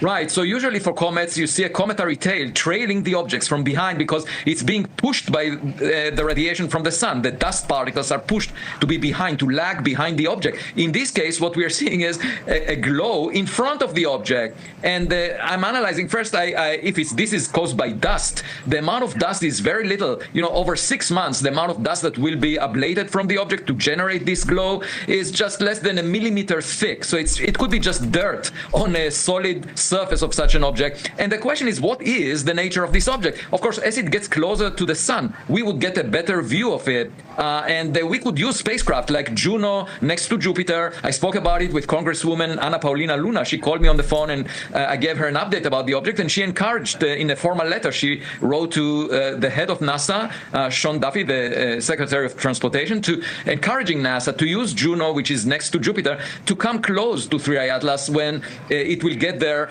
on March 16th, 2026. So Juno could gather some data, take some pictures of this thing? Yes, but also a camera that is next to Mars, because this object will come very close to Mars as well on October 3rd, 2025, and it will be within a distance of 29 million kilometers from Mars. And there is a 0.5 meter camera that is currently used to watch Mars itself, but I encourage the team that operates it to look at ThreeI Atlas, and they can get... Just to let our audience know, as we're playing this video, we actually have a survey up right now to see what was asked by one of our members in the chat, saying, do a survey, Thomas, about ThreeI Atlas. So ThreeI Atlas, what is it? An interstellar object, such as rock, dust, or ice, or an interstellar UFO? Currently into this, we'll keep the survey up until the story is done. 60% of our audience right now, with 49 votes in, this is your chance to vote, everybody, to go ahead and say, is it an interstellar object or a UFO? Let's continue on with this. Here we go. A pixel resolution of 30 kilometers around this object, so we can get a better sense of what the nucleus of this object is. And super quick, Avi, is there any reason to be concerned about this? Yeah, you never know what kind of intent it has, and I think we should, in the future, have some international organization that decides how to respond to a visitor to our backyard. So there we go. We had a little little aside coming from Avi Loeb on this, and it's always an interesting thing to talk about. I know it's been out there. Andy, how would you have voted? Interstellar object or interstellar UFO? Personally, I voted interstellar object on this one. I'm intrigued by some of the actions it's doing. The way it's traveling. I still don't think there's enough information on this thing. They probably know a lot more than we do, but I'd like to think it was a UFO. I think it's strange. It's the way it's transiting through our part of space. Mm-hmm. But at the moment, I'm ever so it's marginal. I can be tipped either way. Well, our audience, Andy, is right along with you, because 63% of our audience is calling out as an interstellar object, meaning it's rock, dust, or ice. Where only 37% of our audience is saying it's an interstellar UFO. Not that we don't want it to be there, but in this case, I'm going to have to go ahead with our audience. Yeah, as I think Real Bad Daddy says in chat, it's we'll see soon enough. We've got, a month before this thing is the closest, before it disappears behind the sun. Yep. I find it really interesting how it's traveling past, Jupiter, and more importantly, it's coming in level with our solar system, meaning it's not coming on an angle or anything. It's coming in at us at how our solar system is currently laid out. And that, for me, is just amazing. That's the interesting part for me. That's where I'm on the knife edge with this. It's 50-50 for me at the moment. Absolutely. If we could go to Freezer Man and then Laura. Freezer Man, what say you? I voted for UFO because the thing's just too sus. There we go. It's just making bizarre stuff, and especially like you're talking about, if it is generating its own light, it means it's a smaller object. Yep. Either that or our understanding of the universe is completely flawed and we don't have a clue, and we're trying to take science and use it as a religion to put her in a box. But sometimes maybe we need to take a deeper look. Well, it will be interesting. We will find out soon enough. I just hope that they use the satellites at Jupiter and Mars to get a better look at it. Yep. That's what I want to see happen. Absolutely. If we can get on next to Laura. Laura, what say you? Yeah, we targeted that a while back, and we found it to be a large rock that actually broke off of an even larger rock that's real. It's jaggedy and it's tumbling through space. The light, we didn't get any information off of that. My best guess would be it's off-gassing ice and different particles, because it is so large. And I would say the only worry, and not to worry about it because we're going to be fine, but is how it reacts when it gets by the sun and how it affects the sun and solar flares. That would be the only concern. Yeah. I appreciate your thoughts on that. Galactic Dude, you're new to the back. Your hand is raised. What say you? You're not muted. No. Let's move on. Galactic Dude, okay, you said something. You're still muted. We can't hear you. Good evening, Thomas. Can you hear me, sir? We got you now. Go ahead. Can you hear me, sir? Yeah, we can hear you just fine. Okay, so I'm just wondering, I mean, some kind of interstellar anomaly, there's no doubt about that. But I mean, when we consider the UFO law, I mean, we know everything about everything. And I mean, you're obviously up to date on everything that history has had to show about UFO. So, you know, maybe we take this as it is, an anomaly, and then interstellar kind of crazy thing. But I mean, if we go back in days, I mean, there's obviously something UFO going on. It's something that we don't know about. And remember, we've only been looking at deep space objects, particularly maybe for the last 10 years or so. So we've been seeing some things that are going through our overall solar system, but it's not like we have a long history of thousands or tens of thousands of years to understand what actually passes through our solar system on a regular basis. Granted, this is something new and it's different, but you know what? It just goes to go ahead and show you that humanity, for that matter, doesn't know everything like we tried to say that we do. Well, I mean, on that point, obviously, this is quite unusual. There's no question about that. But if we ignore this, and I mean, I don't mean to be disparaging, but I mean, haven't we had enough of Avi Loeb really already? Yeah, we have, but at least he's getting us to look at things in a different manner and say, yes, there could be things that are approaching our solar system from a higher advanced intelligence that we need to keep our eyes out on and actually just not just ignore. And from that point, yes, we've heard enough from Avi Loeb, and we've been, not necessarily agreeing with him on a lot of points, but I think he does get a good point here, which was not just the part of the story here. I actually wanted to get into a little bit more details about who Moneypenny is, if I may. All right, let's jump into this audience. Here we go. I don't wish to be disparaging to Avi Loeb. Obviously, he's bringing the data that he has. But I mean, trust me, we have been in the past. But yeah. Let's see where it goes. The data will know there's something out there and it's not human. Yeah. And there's probably something here already that's non-human. We can look as far into deep space as we want to try and figure out what's out there. But the thing is, they're already here. It's not about someone else having to come here. They've been here longer than humanity has been on this planet. I mean, don't undersell yourself. I mean, this is a phenomenon that's been around since, before humans were around. We can count on documentation. The Nuremberg anomaly, 1500 and something. Oh, yeah. Printing with... Oh, it goes way back, even well before that. It was in the Mahabharata in different parts of Hinduism, going back 5,000, 10,000 years, well before Christianity and any of that stuff was ever around. So there is a lot of stuff in the written record with regards to interactions between the sky gods and humans, and sky gods battling other sky gods that were there. It's just something we need to look at. If we can, I want to get into this. We're looking for new information regarding ancient information.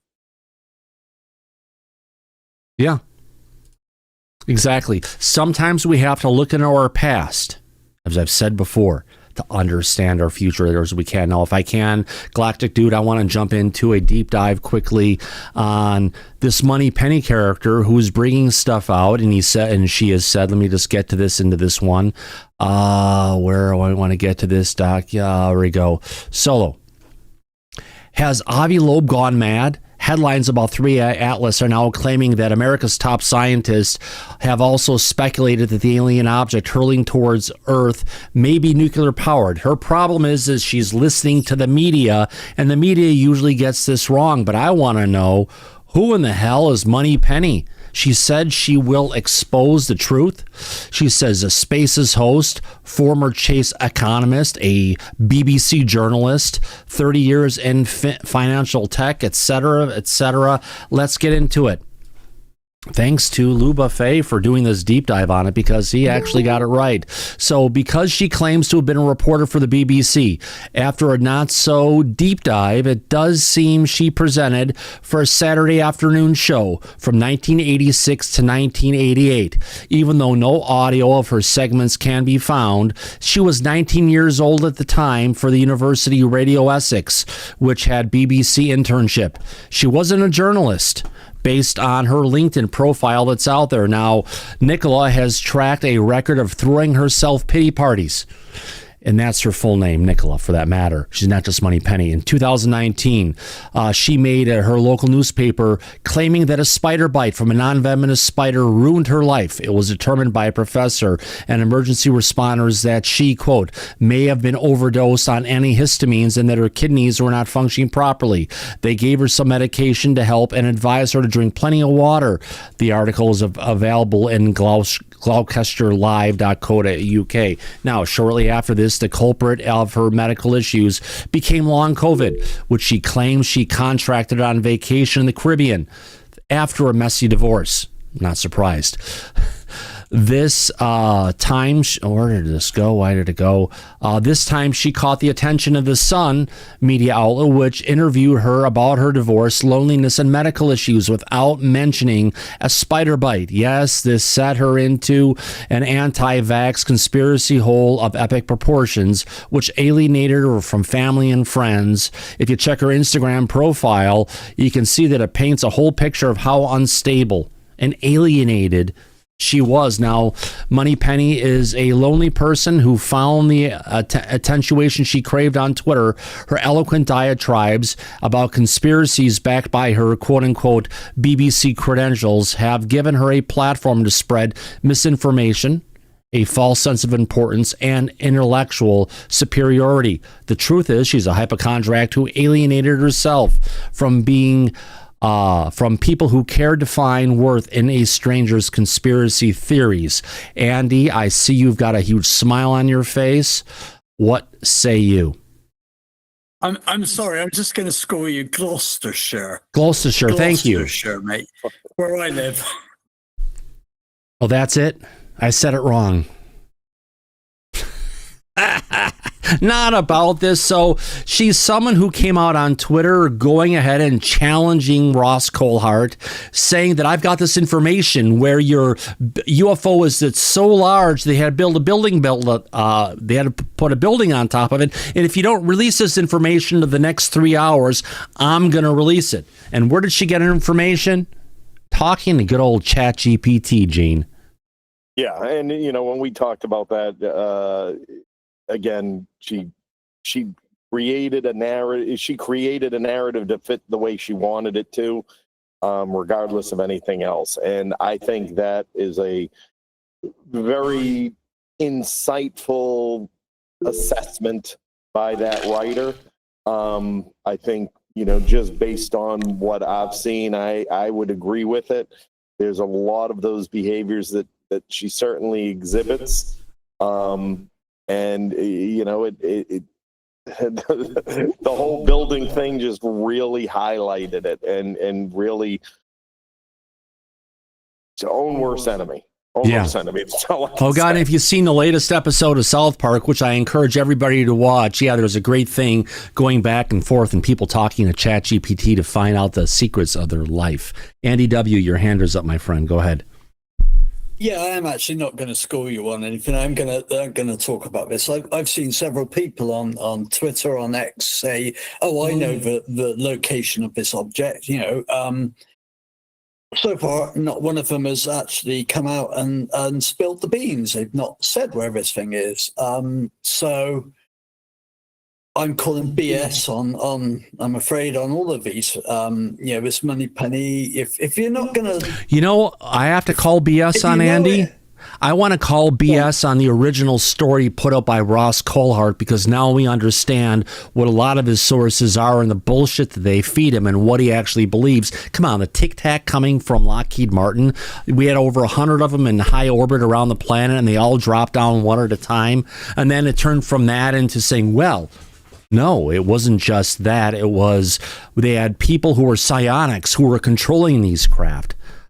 What a bullshit story that it's just one thing evolves into the next. And now we've got another poser showing up to try and take away some of that from Ross Coulthart. Granted, she's from the UK, not from Australia, but yeah, I'm just going to say, it would be extremely easy if this was a genuine story and this was known to you, to anybody, just say I knew somewhere. I could quite happily hold a conversation with you, and I could just randomly say, Frobwell. No, I mean nothing to you guys. It's a place around the Bristol area, but I could say that now, and people are like, "Why has he said that? That's really random."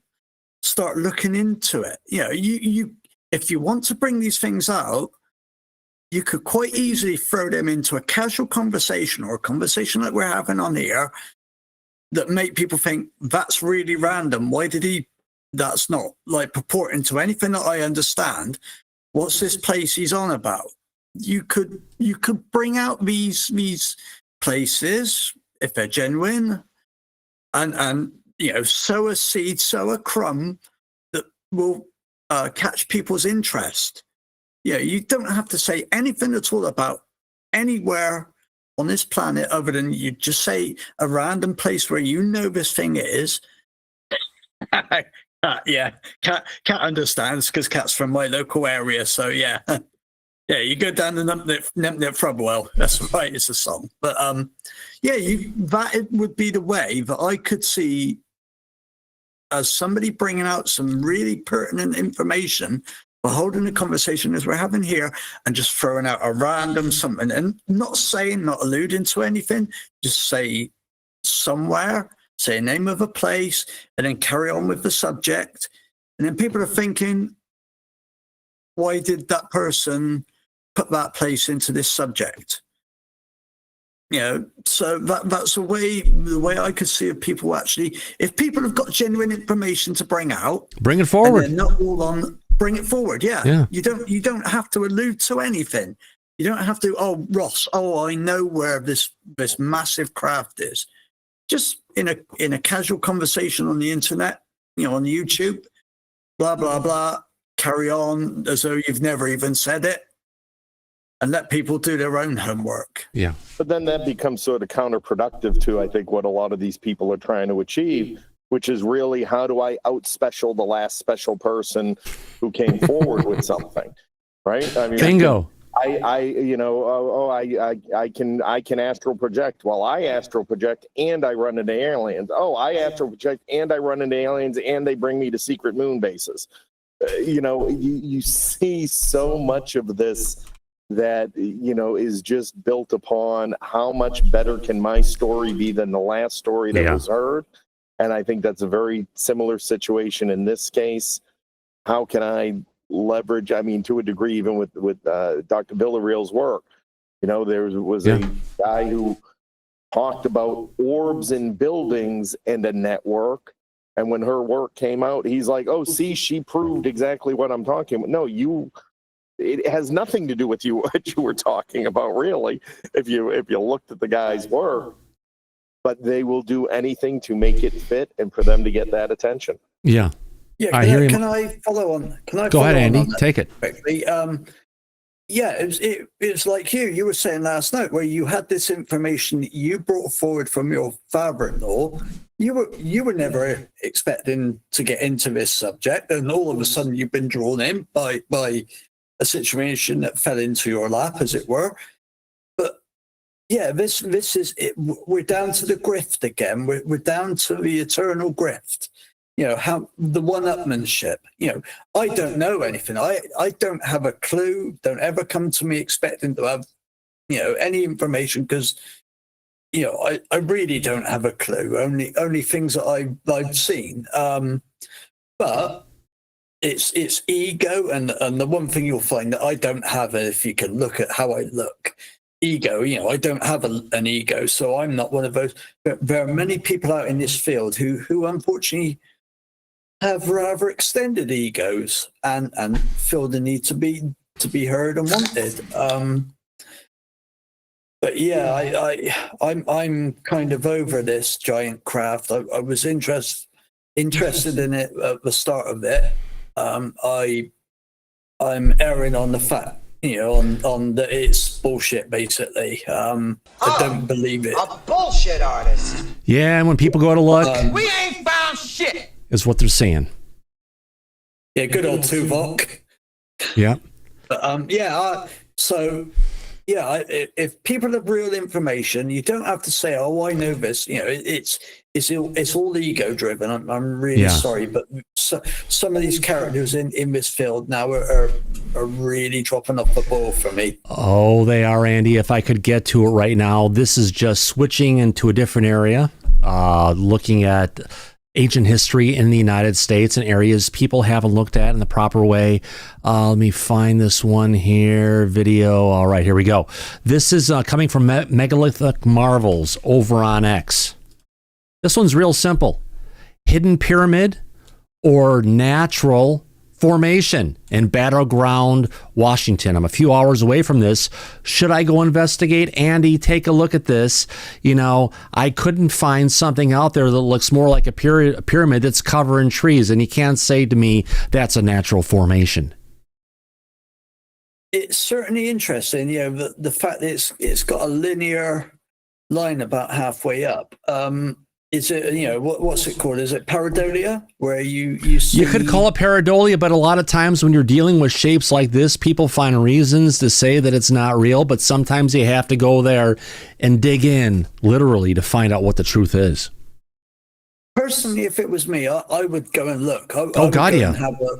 Yeah, definitely. It could be. It's just your mind making an image out of what's not there, but that looks a little bit. It looks convincing to me. The photograph is taken. Now, I don't know what it would look like from other sides. It may well be that it's just. It may not be there. It's something we have to investigate, but it's one of those things when we're hearing a lot of stuff about UFOs and saying just a lot of speculation, at least in this particular one. There's an image to go along with the story. People go and have a look, I would say. Oh, gosh, yes, I would. And I need to find out where Battleground, Washington is compared to where I'm at. Maybe it's something I could go ahead and take the Camaro out for a drive to go visit with the dogs and Luke. As our friend Chromosome Cowboy said, a good target for our friend Laura in the back. Oh, absolutely. You better believe it, my friend. Laura's a busy lady, everybody. See, get back to here. Is there anything else that I haven't covered today for ufology? I mean, I had a whole really interesting story talking about, if you want to call it, interdimensional entities that are here. We never got to it. We'll have to discuss this on Monday. Now, this is an interesting video. I've got one more interesting video to go ahead and show today that's coming from a sighting that happened off of Cornwall, UK in August of 2020. On the 21st of Hale Beach in Cornwall, UK, captured by a 24-hour webcam by a YouTube user by the name of LMX2001. Let me bring this one up for the audience to go ahead and, this is our last story for today, to jump into. All right, Andy, here we go. So this is over in Cornwall. We've got a video that's there, and this is a 55-second long video, but it's really, let's see if I can get this a little bit larger. We get it up here. Here we go. Let's just play this clip from the start. And it starts with an object. Someone wants in. Lower. I can't let the person in. Can someone let the person in the call? Paul. Thank you. All right, let's go ahead and done it. All right, there we go. Thank you very much. Let's watch this little thing here as it moves across. All right, here we go. So again, this is a live camera that was going on. Initially, we've got the object that's kind of stationary, takes off, starts booking across to the left of camera. We're seeing it drawn out a little bit as it's moving faster than the exposure on the camera. And as it sits there for a period of time, and all of a sudden we're going to see a fast movement of this thing getting the hell out of here. So definitely, you could say it's a drone. It's not a plane. Whatever it is, it's definitely questionable. As we're getting up here to 38 seconds in, it's going to, well, we're almost there. At the end of the video, it's going to go ahead and take off, literally, and stretch out of here. All right, we're at 40. There it goes. Takes off, goes directly up through the sky, and it's gone. Definitely something that's probably not a drone, probably not a plane, definitely something that's unidentified. Yeah, and can I just add, Thomas? Yeah, please do. Thank you. This is off. I'm trying to remember my geography where Hell Beach is. It's on the south, way down, further down the Nile. Well, it's Cornwall, absolutely, yeah. There's no land there, so there's that is an image looking directly out to sea. So yeah, whatever that is, it's nothing being projected from land. I would say it looks a long way out at sea. Yeah, and it does actually drop down a little bit here. I'm just watching as we're talking before it goes and jettisons off straight off. Here we go, and it's out of here. It's interesting, and it's in the United Kingdom, which is a great opportunity for us to talk about this kind of stuff because this is our show that we go on live for Disclosure Tonight UK. Galactic Dude, your hand is up. Thomas, so I used to live in Devon. I spent 16 years there. You can't hear me, sir? We got you. Go ahead. So there's a couple of interesting installations at that part of the world. There's something that you won't really see on Google Maps, but it's called CSOS Morgenstow. And that's basically GCHQ number 2. Mm-hmm. And it's a massive installation. So, I mean, basically it's signal intelligence, basically, a part of the American system, essentially, or the Five Eyes program. And it's probably, I moved to Devon to bring up my daughter, hoping to get away from nuclear war. And I didn't realize that I was moving to the second most likely bomb place on the planet. But it's a hell of an installation. If you can look it up, CSOS, Morgenstow, MORWENSTOW. Right. Now, I'm not suggesting there's anything funny going on there, but we've seen a few lights over the headlands back in the day, I can tell you. Interesting. Well, I appreciate that, Galactic Dude. Thanks for bringing this stuff forward, and it's great for you to... Just start in there, it probably doesn't mean anything, but it's a hell of an installation, I can tell you that. Yeah. Well, thank you very much. I appreciate that insight, and thanks for joining the show today. Thank you, sir. Hopefully you'll be back in the future again, and if I can... I'm always here, I just never spoke. Well, I'm glad that you're here. I'm glad you're a subscriber. Glad to have you as part of the conversation today. And it's, that's what it's about. It's not about my disclosure. It's about everybody's disclosure, why we're here talking about this. And I appreciate your insight on that completely. It is my pleasure, and thank you so much. Absolutely, my friends. And that, if I can, let's see if I can find, somehow I lost him. Oh, there it is.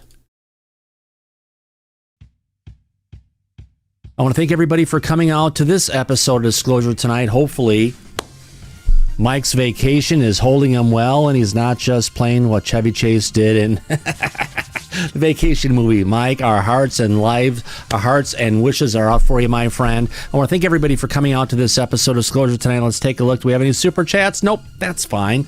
It is where it is. I want to thank everybody for coming out to our episode. We're here to go ahead and give you the latest news and what's going on in Disclosure. I appreciate. If you wonder, what are all these symbols going around? Yes, I'm actually allowed everybody who has in the chat to go ahead and put symbols and interact with the show live. Why not? It's a fun way to go ahead and enjoy the conversation, my friends. And as we usually say at the end of every episode of Disclosure Tonight, I want to thank everybody in the back for all the help and all the conversations we have. And as usual, let me get back to, where do I go here? As we say at the end of every episode of Disclosure Tonight, eyes open, no fear, be safe, everybody. But, oh God, where the hell did that go? There we go. Go back to Party City where you belong. Absolutely. We'll catch you in the flip side. Good night, everybody. See you Monday. Y'all come back now. Here, take care. Bye-bye. Thank you.